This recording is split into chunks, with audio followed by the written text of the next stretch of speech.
She left me in a hospital bed. 7 years later, she walked back into my life, and for a long time I could not make sense of which feeling was stronger. The memory of her hand slipping away, or the surprising calm that had settled over the life I rebuilt without her. If you like true stories about survival and second chances, hit subscribe.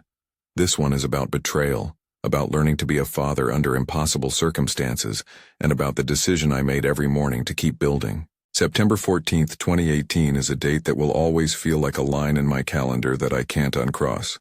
I was 32. We were supposed to be a family. Melissa and I had spent the last months preparing, painting the spare room a pale gray, assembling tiny wardrobes, laughing about whether the baby would inherit her stubbornness or my bad sense of direction. The pregnancy was complicated. The doctors had warned us about risks, and the hospital visits had felt like checkpoints, boxes we were checking together. On that morning, the kind of morning that people later described like a photograph, fluorescent light, the smell of antiseptic, the thin paper of the hospital gown, everything changed in the space of an hour. Melissa's labor stalled, and it didn't look right. They wheeled her down the corridor with a practiced urgency, and I walked beside the gurney like someone keeping pace with a runaway. The surgery room was brighter than the world seemed comfortable with. Surgical lamps like small suns hummed above. I remember the beeping of monitors, the clamp of gloves, hands moving in choreography I didn't understand. They told me they had to perform an emergency C-section. When they lifted our daughter out, she was smaller than I imagined. 3 pounds, 11 ounces. The nurse's voice was gentle but sharp with practice. NICU, she needs the NICU. That term, NICU, landed in me the way the door swings open on a cold day, a rush of cold air and the sudden awareness that everything inside the house is rearranged. They took Melissa away for treatment, and a doctor spoke to me about complications. I sat on a vinyl chair in a corridor that felt too long, watching the automatic doors open and close with indifferent timing. Then the walls tilted, heart pounding, the world blurred, and I remember a squeezing pressure behind my sternum that was not just fear. I don't know how long I was on that chair, how long the fluorescent lights watched me, but when I woke up they told me I'd had a stress-induced heart attack, an onslaught of adrenaline and fear so strong my body rebelled. The irony of having your heart fail while your heart is actually breaking was not lost on me.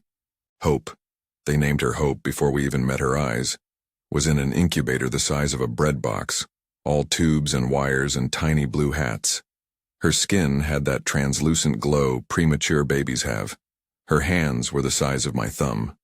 I sat for hours beside that glass box with a hospital blanket around my knees because the recliner they gave me was more familiar than sleep. I learned the rhythm of the NICU by ear, the beeps that meant steady breathing, the softer alarm that pulled a nurse into motion, the soft hiss of oxygen. I learned how to place my hand on a heated pad without touching too much, how to stare at a tiny chest and convince myself it rose and fell. I woke one morning after surgery to a crumpled envelope on the nightstand, placed there like a forgotten receipt. The paper had my name at the top, her handwriting jagged and small. Inside was a few sentences and a thin, sterile finality. She had signed divorce papers and she had taken money, $23,000 gone from our joint account. "You're ordinary," the note said, in a line I have read more times than the whole of my wedding vows. It was not a flourish. It was an erasure. While I lay in a hospital bed between monitors and morphine drips and the beeping chorus of machines, she walked away with $23,000 and an apparently rehearsed decision. The numbers stacked up quickly thereafter in ways that felt mechanical and monstrous. Medical bills arrived in envelopes with the same indifferent font as every bureaucracy does. My part of the tally, after insurance and after months of emergency care, eventually totaled about $96,000. It sat on the kitchen counter like a foreign object that refused to decay. At the same time, one of our bank accounts had been drained. There were signatures I hadn't known about. There were wires sent to places I could not follow easily. The hospital had rules about who could sign what, and Melissa had apparently learned them well enough to make sure she left a clean administrative trail as she left me. For the first 41 days, my life was the NICU. I made hotel reservations in the short-term stay across the hospital because it was cheaper than a commute, and because being near the incubator felt like the only thing that kept the world from falling through. Nurses became anchors. There was one, Jo, who always smelled faintly of grapefruit and who taught me how to swaddle without flailing my hands. She would poke a finger through the incubator hatch and say, "You're doing fine, Cameron. Tiny steps." I carried those tiny steps like talismans. Neighbors showed up. Mrs. Johnson, who lived 2 doors down and had watched our marriage like you watch a long-running television series, brought casseroles and bedtime stories. She refused any thanks and sat on the edge of the recliner as if it was a proper place to hold court. "You don't get to fall apart on my watch," she said once, half stern, half shawl-wrapped comfort. Her company was plain and practical. She cleaned the living room, fed the cat, fixed the hinges on the changing table when I had jury-rigged them wrong. There were nights I left the hospital, drove home in a fog of exhaustion, and found my hands shaking while I tried to butter bread for dinner. The mechanics of care, diapers, bottles, finding a formula that didn't upset a fragile stomach, became my entire curriculum. I learned to unfasten car seats with one hand, to change a diaper with precise counting in my head, to rock a gurgling newborn in a white-knuckled way that felt like I was holding every fragile possibility my daughter had.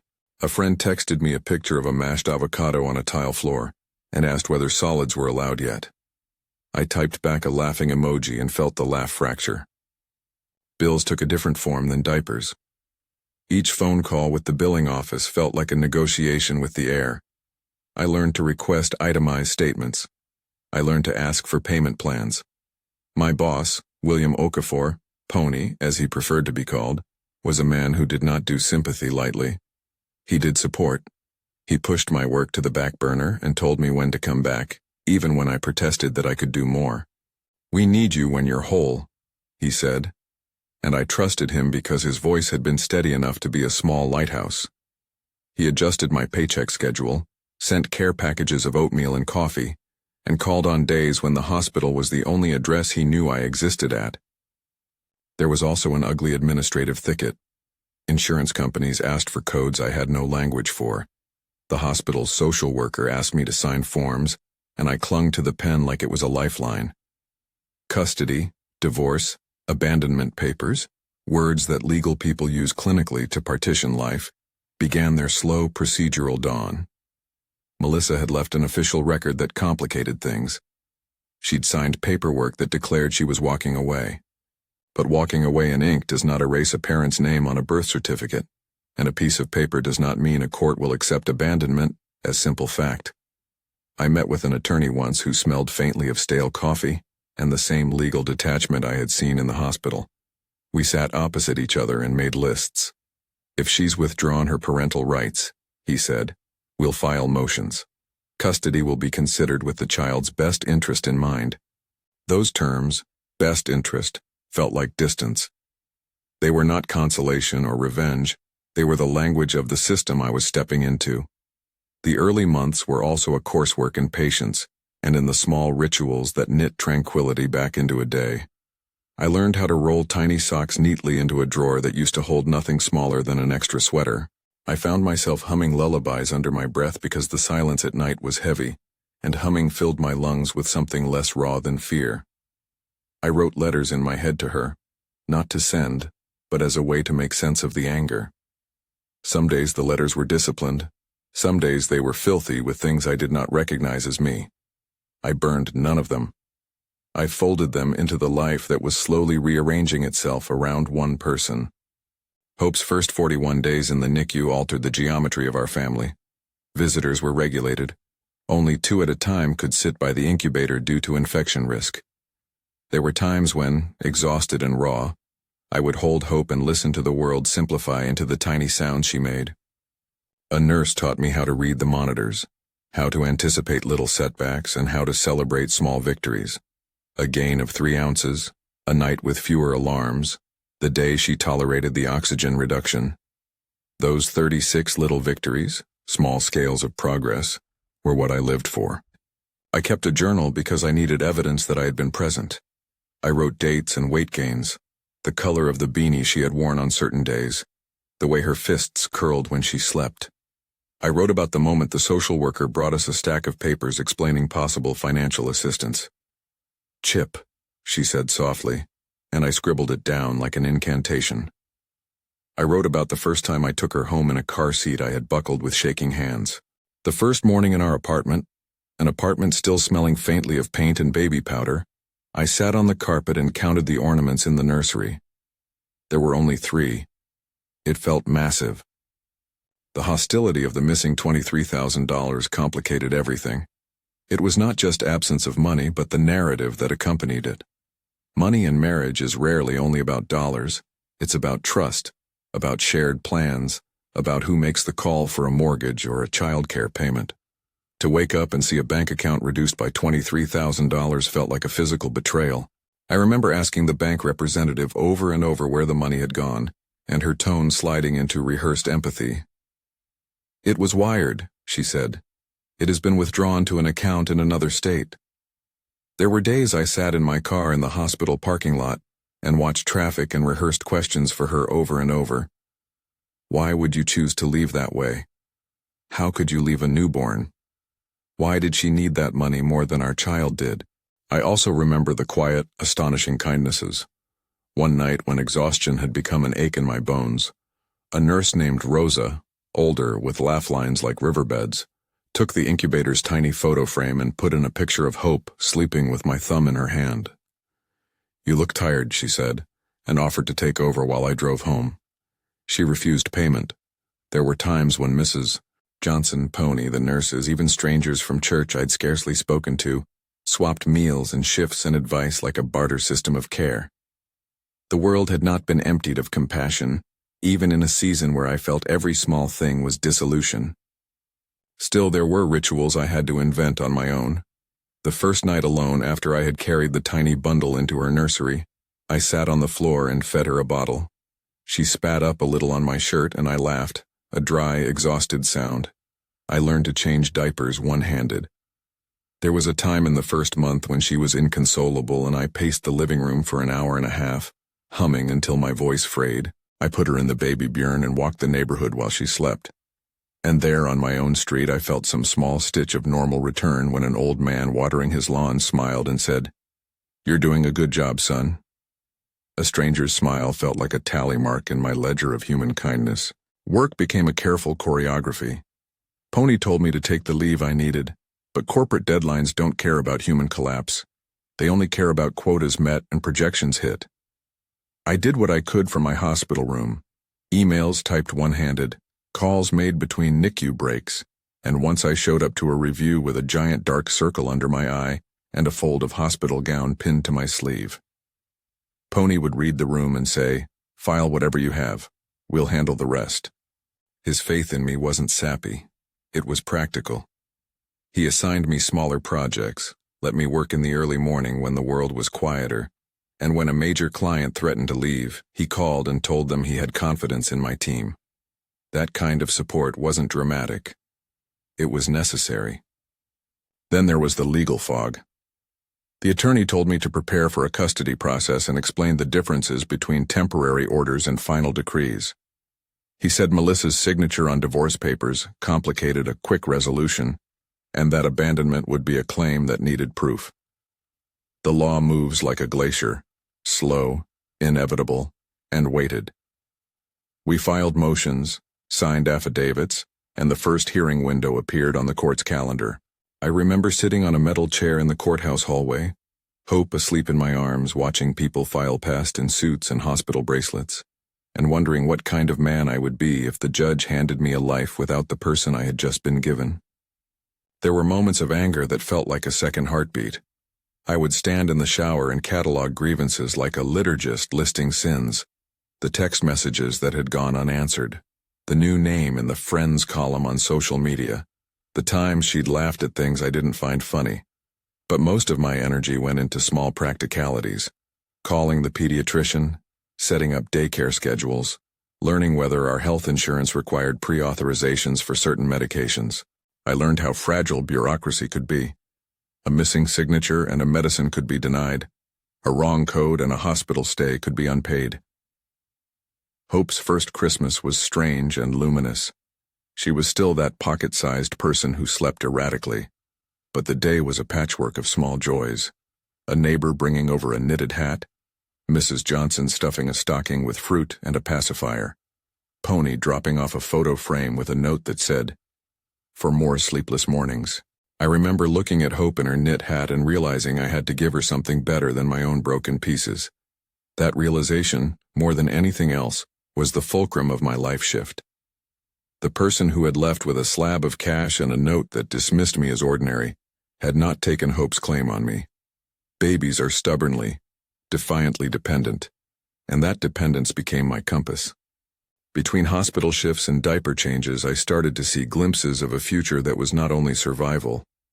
I took night classes when Hope slept longer stretches. I asked Pony for a small promotion, with the awkwardness of someone who needed stability more than status. He put me on a project with a manager who liked thoroughness. I learned to budget in a way that respected the reality of $96,000 in bills and a missing chunk of our savings.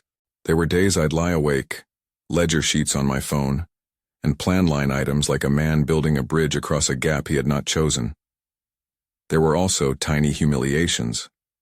I remember once receiving a letter from a collection agency that used language like delinquent and default. The word lodged in me. I felt suddenly guilty for every wrong choice someone else had made. It taught me the difference between what you deserved and what you had to manage. I learned to call collection agencies and ask for empathy. Frighteningly often it worked. People are more willing to work with someone who tries. Hope's growth taught me patience I had not known I possessed. I learned to watch for milestones and react with unbridled joy. First smile, first rolling over, first time she grasped my finger and would not let go. I took photographs of her tiny feet and taped them to the inside of a journal where I kept receipts and medical notes. Those pictures became my talismans of proof that life could be tender after rupture.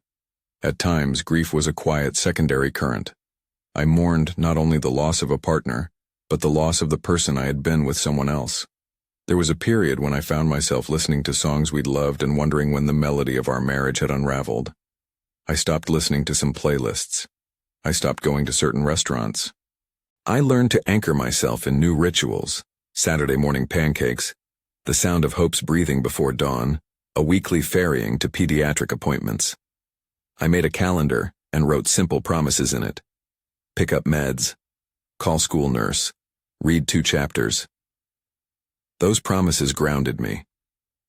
There came a morning when, standing in my kitchen, with a diaper bag half-packed and desultory cereal on the counter, I found an envelope in our mailbox that did not have my name on it but felt like an accusation. It was a letter from Melissa's lawyer, a notice of intent to file for divorce and an implication that she had been living elsewhere. It was a sterile thing, the kind of paper that acts as a hinge. You open it, and a life you assumed will swing. I put the letter on top of the refrigerator where I kept other papers that needed to be dealt with. I did not want the letter to face me when I made coffee.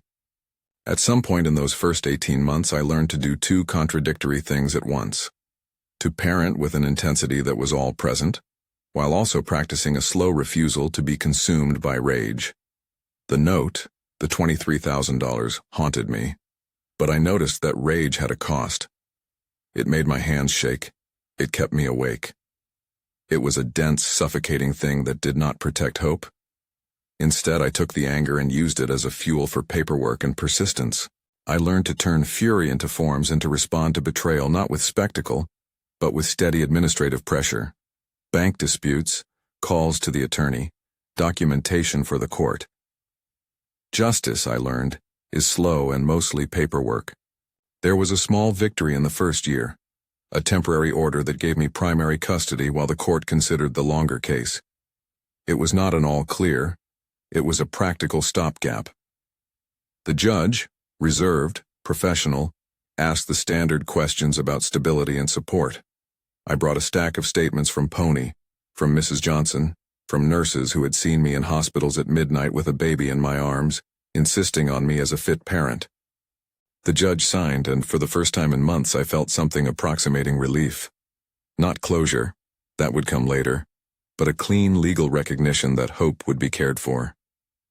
There were other things that were not legal victories but mattered. I started to date a little, not to replace anything but to notice that companionship could exist again. I spoke with other single parents, joined a small group that met on Saturdays for park playdates, and discovered that my story was not unique in its sharpness. I found camaraderie in the mundane, trading babysitting hours, swapping recipes, borrowing a folding gate. Those small exchanges held the scaffolding of a life going forward. In the evenings, I would put Hope to bed and sit at the kitchen table with a legal pad and write lists like a man reclaiming agency. Pay, call hospital, check, pharmacy refill, due, file updated custody motion. I also wrote a letter I would never send. It was longer than the crumpled note I had found. It cataloged things she had said, things she had taken, and things I intended to keep. Hope's bedtime routine, her laugh, the picture frames on the mantel, the way the house smelled when sunlight hit the curtain. Writing it out was not vengeance. It was inventory. There were days when I would go into the NICU just to press my face to the incubator glass and watch Hope sleep. I would see the little rise and fall of her chest and think of the future like something malleable. There were nights when I would fall asleep on the hospital bench and wake to nurses tapping me gently, reminding me to go home, to rest. It was a season of being small and being enormous at the same time. 9 months after that September day, the first time Hope laughed out loud at something I did, I felt the tightness in my chest give way to something else entirely. It wasn't happiness in the cartoonish yesterday was perfect way. It was an accumulation of small mercies that had built a floor beneath me. I began to imagine a life where betrayal became a shadow rather than a defining feature. But there were still practical things to attend to. The $96,000 in bills loomed like a mountain I had to climb by steps. I negotiated, wrote checks, tightened the household budget to an almost surgical degree. I canceled subscriptions, took public transit more often, and learned which energy companies charged the least. I sold some old things online, made a garage sale stack of things that had been ours, and watched as other people took a piece of our old life for a small price. It was at times humiliating, but there was dignity in providing.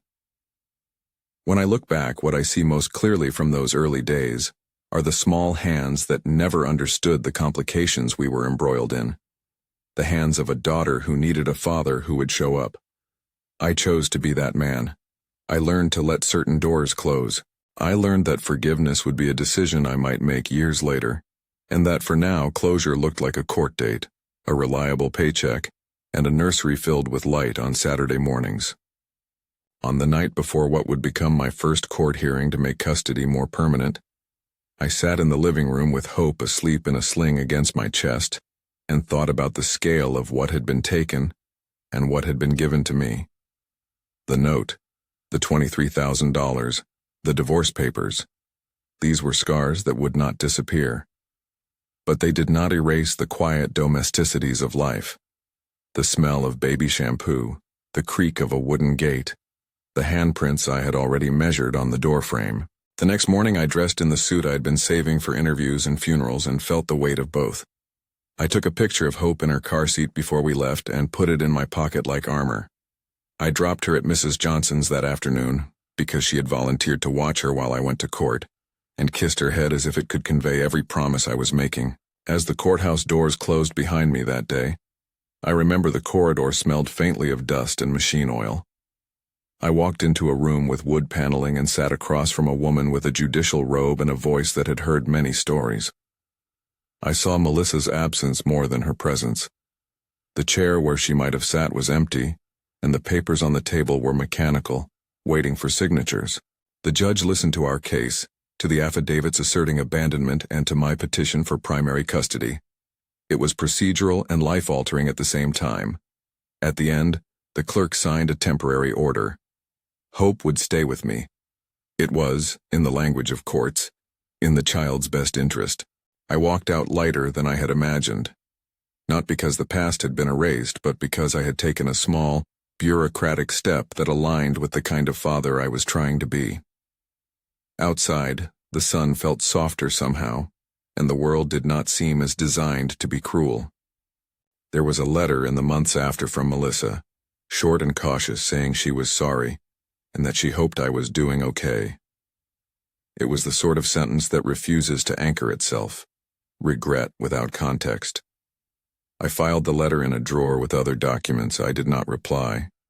I think at the time I believed that words offered without presence were currency reduced to scrap. The first big birthday, turning 33, I celebrated quietly with a tiny chocolate cake and a handful of friends. Pony brought beer.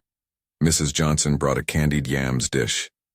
I blew out a candle and made a wish that was more pragmatic than magical.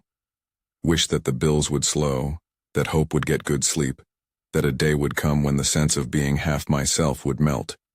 Wishes, I learned, are often just the act of wanting to direct your life. As the year slipped into the next, new patterns took shape.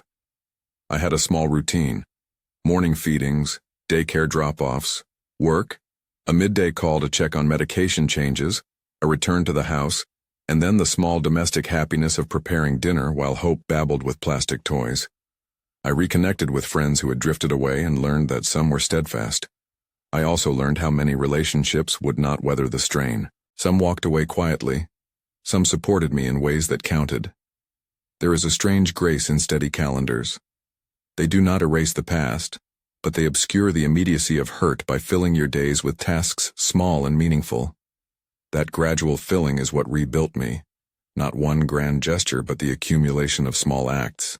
Payments made on time, a prescription picked up, an extra bedtime story, a class completed, an empathetic boss who did not make me choose between being a father and being employed. And still under all of that, there was a knot of unresolved questions. Where had the $23,000 gone? Why had she left in the manner she had? Was this a sign of something deeper? I filed questions like files in a cabinet I kept locked for later. For now, the priority was hope and the work of being present. On a Tuesday afternoon, almost 2 years after that emergency C-section, I stood on the threshold of something I had not allowed myself to hope for in the immediate weeks after the hospital: the possibility of building a stable, ordinary life. My hands smelled faintly of dish soap. Hope's small socks were drying on the radiator, and a calendar on the fridge had a preschool fundraiser penciled in for Saturday. I wrote the date in bold. I dressed for the preschool fundraiser the way a man dresses when he is trying not to be noticed for reasons other than shame. Neat, unobtrusive, a shirt that said, "I can be trusted." I loaded Hope into the car, her small hand clinging to my finger as though to test whether I was still there to catch her. I took a breath and drove across town to the elementary school gym where macaroni art would be sold and tiny cupcakes arrayed on paper plates. I had no idea that the day's light would change how I saw what had happened to me. I waited at the bottom of the gym stairs, the tree of donated books in the corner, the echo of children's voices like distant bells. I was practicing small talk in my head when the door opened and a woman walked through holding a tray of cupcakes. She had a nurse's badge clipped to her shirt, the kind of ID that read as both a profession and a posture, someone who had been trained to care. Her laugh was soft and easy. I watched her set down the tray and crouched to talk to a small boy about the cupcake choices. The smell of vanilla filled the gym for a moment. I saw her face and felt that strange tilt the world gives when an axis shifts. She had a way of moving that was present, not caretaking from a distance but doing the real work of tiny hands and big emotions. I noticed the way the other mothers drifted to her, asking questions. The way children gravitated towards her like a lighthouse. I straightened my shoulders without meaning to, feeling subtly cautious and unexpectedly hopeful. I did not know her then. I did not know her name. I did not know that the life I had been rebuilding was about to be offered a new possibility. But standing there with hope tugging at my sleeve, I felt a moment of something like readiness. The sort you have before you step through a door and find out what's on the other side. She smiled at the cupcakes like someone who'd practiced small mercies for a living. When she crouched down to help a little boy decide between sprinkles and no sprinkles, the way she explained the choice, simple, patient, struck me as something I hadn't known I'd been missing. After I had dropped Hope at a craft table full of glued macaroni masterpieces, I found myself walking over as if some quiet gravity tugged my feet.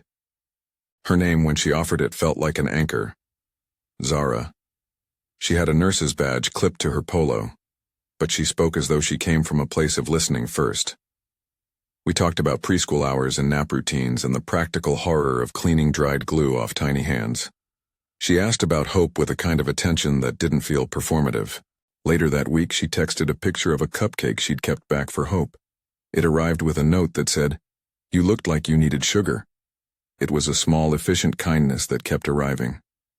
Over the months, we folded ourselves into one another's schedules with the careful precision of people who know how to prioritize a child's nap window. Zara worked in pediatrics at a clinic across town. She had the steady, practical calm that only someone who's spent years soothing other people's crises develops.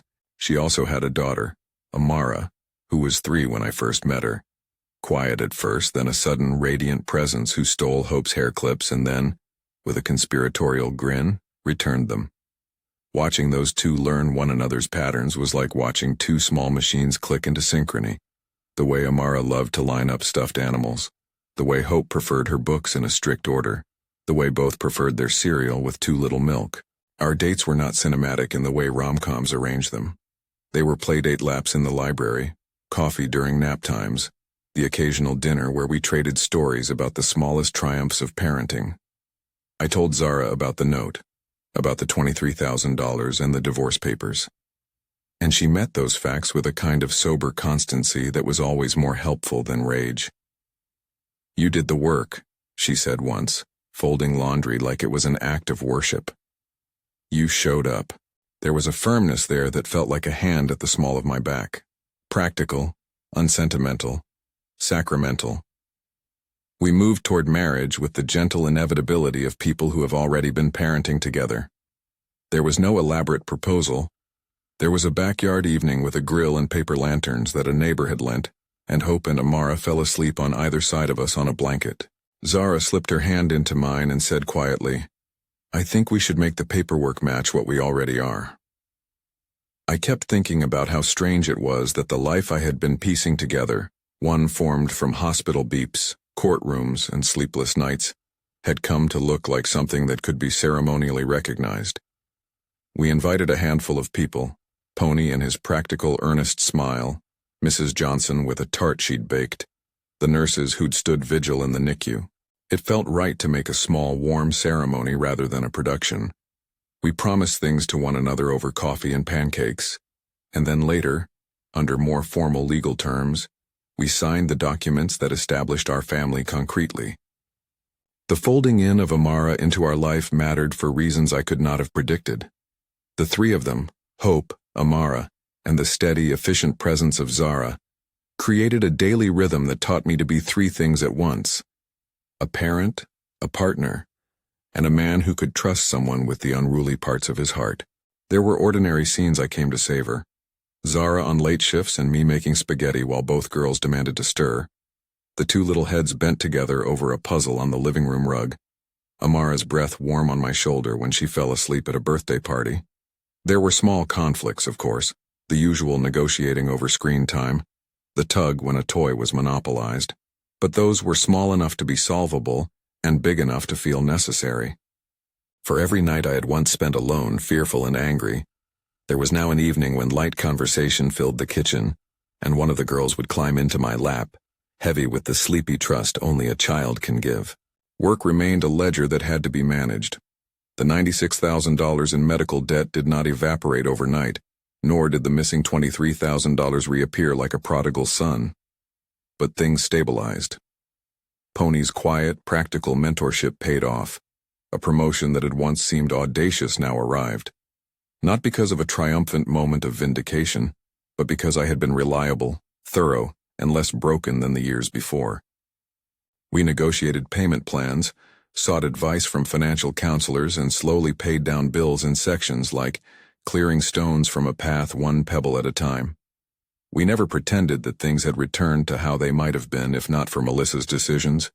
Instead, we built something deliberate and steady in the new shape of our life. And then, years after that September that had rearranged my world, a phone call came that shifted another piece of the map.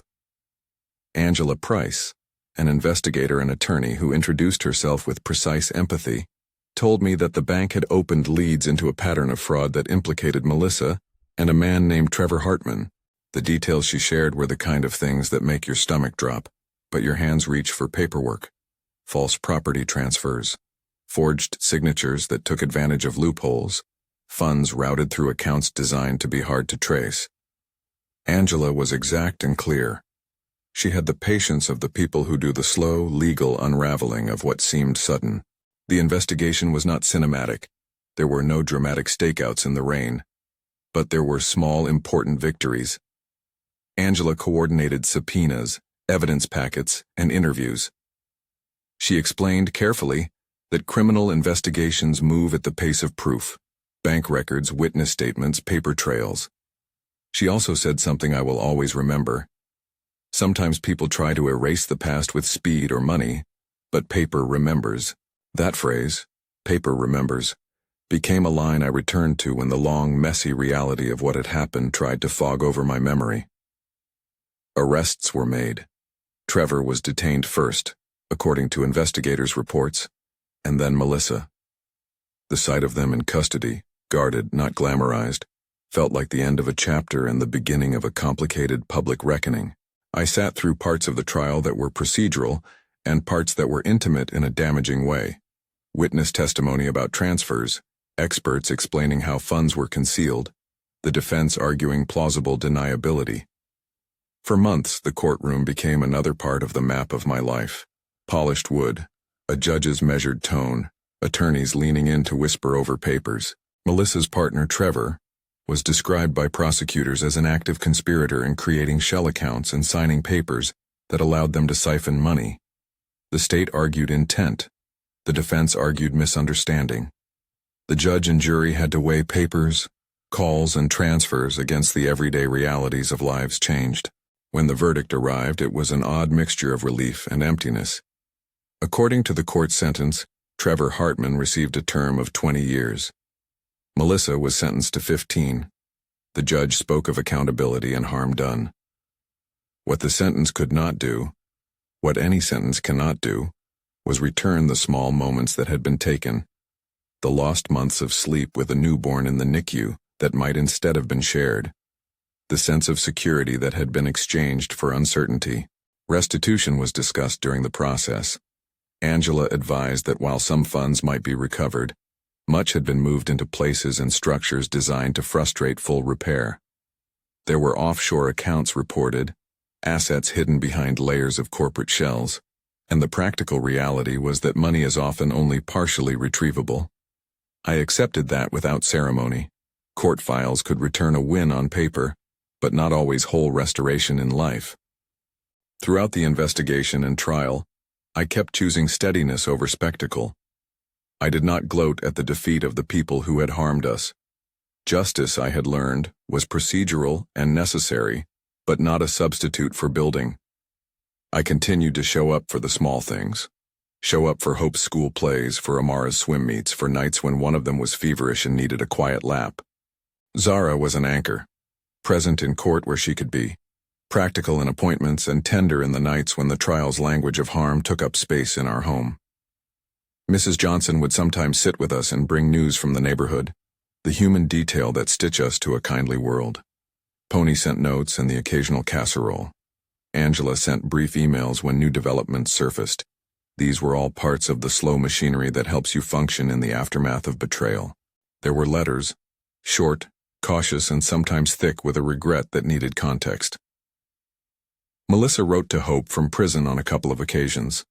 The letters were measured, apologies that often read as attempts to reconcile guilt with absence. We preserved those letters as part of Hope's record, but I also filtered them through the lens of care for her well-being. I did not read them aloud for dramatic effect. I read them privately. And then we decided as a family how much, if any, of their contents were appropriate to share with Hope, depending on her age and her ability to process.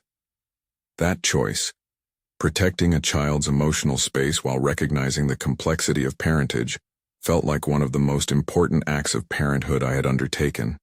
Years move in strange ways when a family is building. They can feel both sudden and drawn out. Hope learned to ride a bike on our cul-de-sac while I clapped, and Zara jogged beside her. Amara joined a neighborhood theater group and insisted we attend every performance. Hope graduated from high school with a shy smile and a speech about how small kindnesses had kept her steady. She went to college 2 states over on a scholarship that had been hard-earned and deserved.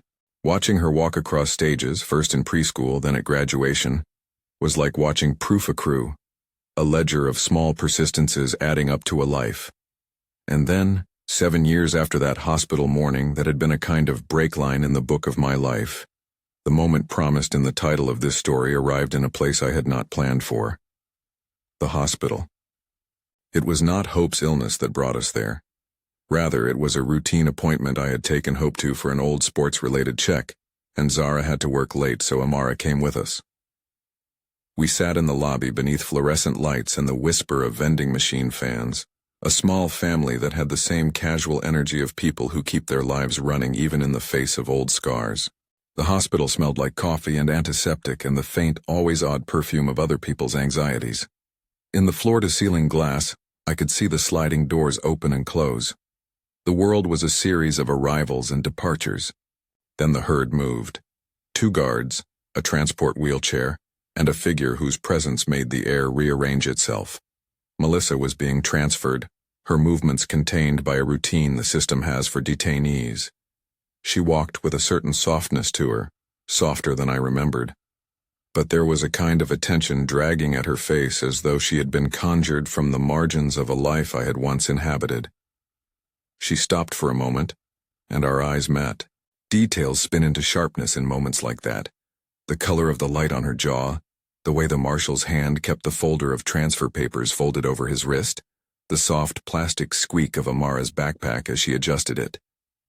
For a second, as always, memory and presence tangled. I thought of that morning 7 years prior, the surgical lamps, the beeping incubator, the paper note on the nightstand, all of it condensed into a face that seemed smaller somehow, time having worn it down in ways that cameras and social media gloss over. She looked at Hope. There was an intake of breath, a tiny animal reaction that was unmistakable.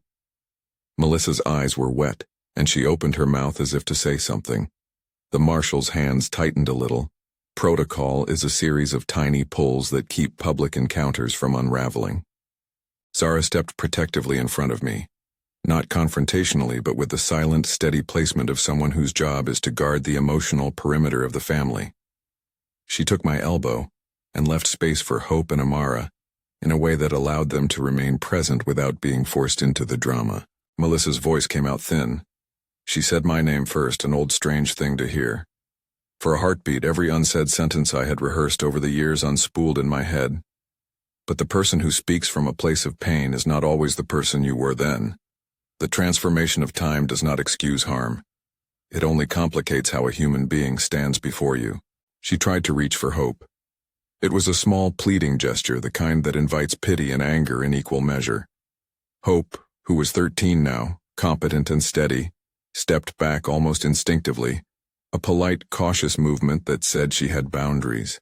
She had been prepared gently by Zara and me for the possibility of encounters that would be public and short. She nodded at Melissa in a way that was neither embrace nor scorn, a careful, childlike politeness that guarded her own interior. I said her name, Melissa, quietly, which in our small world had once been intimate but now felt like the opening of a ledger. I asked her simply, "Why?"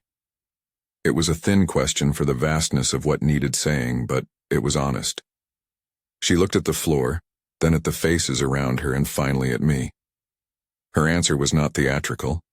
It was a murmur of regret, an attempt at accountability that could not undo what had been done. The marshals moved as if to ease a line of time. Melissa was led away after a few short sentences, the contact brief and truncated by the logistics of custody transport. The media presence, because there was some, held a kind of buzzing background that made the scene feel like an intersection of private grief and public curiosity. Reporters had learned by then to recognize names and courthouse details, and a few cameras lingered in the perimeter. But we did not perform for them. Zara shielded Hope with a small, matter-of-fact turn of her body, and Amara, who had grown into a protective sister by habit, took Hope's hand. The marshals did their job, the hospital did its, and the world continued to move in ways that are at once ordinary and punctuated by these kinds of collisions. My reply to Melissa in that lobby was not venom. I had practiced it in the quiet of nights when anger was a living thing in my chest.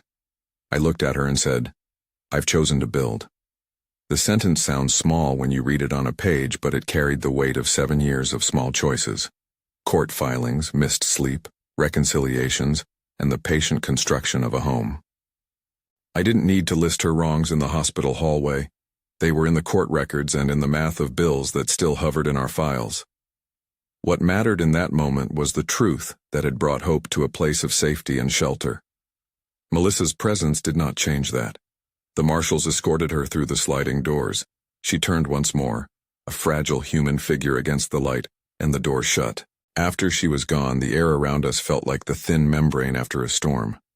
We were together, odd and warm. Zara suggested coffee, and Amara proposed pizza. Life, mercifully, offered its ordinary counterpoints to extraordinary pain. Hope breathed out a small laugh when Amara told a joke that had nothing to do with any of it, as laughter sometimes does in the presence of relief. We went home with the quiet, practical aftercare of people who have been through something. Dinner, a movie, a later-than-usual tuck-in. Melissa's letters and the legal record remained part of our life. At times, Hope asked about them. At times, she did not. I always filtered explanations through what was healthy for her. Truth with boundaries. We kept the letters in a special folder. Some of them contained phrases of regret. Others were practical requests, sometimes self-focused, always incomplete. At one point, in a letter addressed to Hope, Melissa wrote, "I am sorry for the ways I failed to be the parent you deserved." Those words, simple and earnest, felt like the small, honest fragments they were. I let Hope decide how much of them to know and when. Later, years after the sentencing, there was another legal development. Melissa was released on parole after serving part of her sentence, according to case records and the notices we received. The specifics of parole, who's eligible, how much time one must serve, are governed by statutes I am neither an expert in nor willing to pretend to interpret broadly. What mattered more than the technicalities was the human fact that Melissa resurfaced in ways that required careful consideration about how much access, if any, was healthy for Hope. She wrote a series of letters during that period, some to me, some to Hope, each one a short negotiation of apology and request. We handled them the way a family does, with counsel, with boundaries, and with the slow, cautious measures that prioritize a child's well-being over the emotional needs of an absent parent seeking re-entry. There is a way responsibility grows when you put another life ahead of your own. In practical terms, it meant decisions about what to share with Hope at what ages, about whether to facilitate contact in supervised settings, and about modeling a posture for her that valued truth and safety over unchecked reunion. Zara and I discussed these with counselors and with Angela, who remained a steady, professional presence beyond the courtroom. She would sometimes call to update me on legal developments and to remind us that the law, while blunt in some places, is also a system that can be slow and incomplete. "We'll do what we can," she said more than once, a phrase that offered both limit and comfort. Over time, the raw edges of that betrayal softened into a quieter, more complex interior landscape. I still had nights when old anger stirred up, especially when I sat with my ledger and tabulated what had been lost financially. But those nights became less frequent. The work of parenting and of building a life with Zara and Amara occupied most of my days. Holidays were different, fuller. Combined birthday parties where the frosting got on everyone's shirts and joint camping trips where the kids stayed up late on purpose to see who could spot the most stars. We created rituals that belonged to us. Saturday pancakes with a particular recipe for batter that the girls considered sacred. A Friday night ritual where someone would pick the movie and the other would concede with a smile. Hope grew into an intelligent, quietly resilient young woman. She developed a taste for astrophysics and could spend hours explaining dark matter in halting, excited sentences. Amara developed a taste for painting landscapes, thick blue strokes across big paper. They remained distinct. Two daughters of different pasts who loved one another fiercely.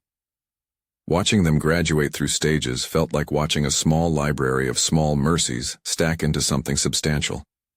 If there is a single moral I learned and keep returning to, It is how active choice matters.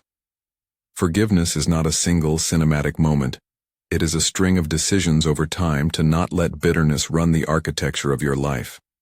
Forgiveness for me was never about absolution. It was about releasing the daily energy that revenge or rancor would have required and redirecting it into the people who mattered. It was choosing to build a home rather than constructing a monument to grievance. I would be lying if I said everything was neat and tidy. There were logistics, legal consultations, continued paydown of debts, occasional public mentions of the case that made young Hope uncomfortable in school. There were also the nights when I walked the neighborhood to clear my head and felt the old questions rise. Why did she leave? Where had our plans gone wrong? I filed those questions into a box that I opened less frequently as years accumulated and as life filled. In quiet moments I would look at a photograph of the first tiny hospital beanie Hope wore and remember how long the ache had been. Sometimes I would open the folder of Melissa's letters, not to revisit the pain but to see how far we had come. It was never about proving a point. It was about evidence. Evidence that life could continue in spite of ruptures. Evidence that a child could be raised in dignity by a parent who had once been abandoned and chose, daily, to remain present. I am aware of how tempting it can be to narrate a story as if the arc bends inevitably to moral neatness. Betrayal, suffering, justice, redemption. Real life is messier. Justice sometimes arrives partially. Restitution is often incomplete. The legal verdicts, the sentence of 15 years for Melissa, 20 for Trevor, were important markers in a damaged ledger, but they were not a cleansing. What gave me more peace than the sentence was the fact that my family was intact in the ways that mattered most. Hope had a steady home. She had mentors, friends, and people who loved her, not because of dramatic headlines, but because of the consistent acts of care she had received for years. There were moments when the past knocked on our door in other ways. A reporter who wanted to revisit the old narrative, a social media thread that recycled accusations, a cousin who asked blunt questions about forgiveness. Each time we chose the path that protected Hope's interior life. At times that meant telling the press that our family preferred privacy. At times it meant answering a child's question honestly, but with age-appropriate language. We kept the focus on building resilience rather than relitigation. Sometimes when nights were quiet, I would reflect on what I had once thought of as the most devastating weapon in an angry heart. Exposure. There is a cultural appetite for dramatic downfall and public humiliation, but I came to see that the truest victory was private. The slow accrual of stability, the trust of a child who sleeps soundly, the warmth of a partner's hand on your back in the dark. Revenge is noisy. Repair is boring and persistent. I chose the latter. People often ask me now what I would say to Melissa if I had a chance in private, beyond the moment in the hospital lobby. I think about that, and the honest answer is shorter than you might expect. I would say that harm was done, that there are consequences, and that while I do not wish her ill, I will not allow her past choices to define the life we built. I would say that I've chosen to protect Hope's well-being above the satisfaction of seeing another person suffer. That is not a moral high ground, so much as a daily practical tool for maintaining peace. Hope is older now. She has an independence that both aches and delights a parent. She calls occasionally to tell us about a book she's read, or a lecture that floored her. Amara texted last month a photograph of a canvas that looked like dawn, blue and luminous. Zara and I sat on the back porch and watched the dog chase a squirrel. Minor domestic things that feel monumental in their ordinary continuity. Melissa is alive. The record shows she was paroled after serving part of her sentence, and she has attempted contact through letters that, again, we considered carefully and often in consultation with professionals. Those letters are complicated things. Apologies can be sincere, or they can be attempts at easing one's own burden by seeking absolution. In our family, we try to model that forgiveness can be extended when accompanied by consistent responsibility and repair. But we also model boundaries when it is not safe or healthy to reopen certain doors. The final scene of that long arc for me is not a courtroom or a press conference. It is a backyard with 2 children asleep on a blanket, a small lantern humming, and the smell of pancakes the Sunday morning after a late-night storm.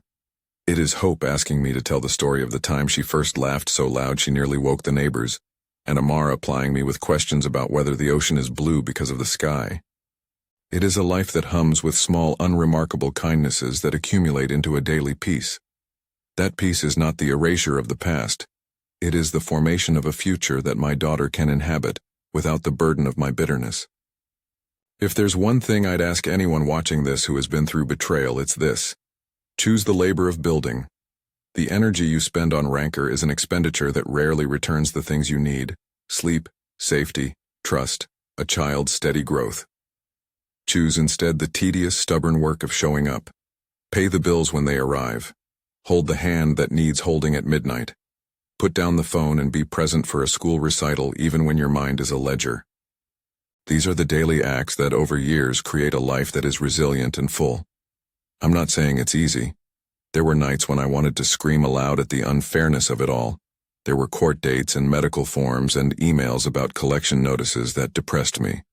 But each time I turned my attention back to the small needs, making a meal, reading a book, tucking a child in, I found that time, almost magically, shifted the gravity of my days. In the hospital lobby, when Melissa's eyes met mine, I had the sense of someone whose life had been broken in one place and remade in another. The remake was not perfect. The remake was better. If this story resonated with you, if you've ever had to choose rebuilding over revenge, please consider liking this video and subscribing.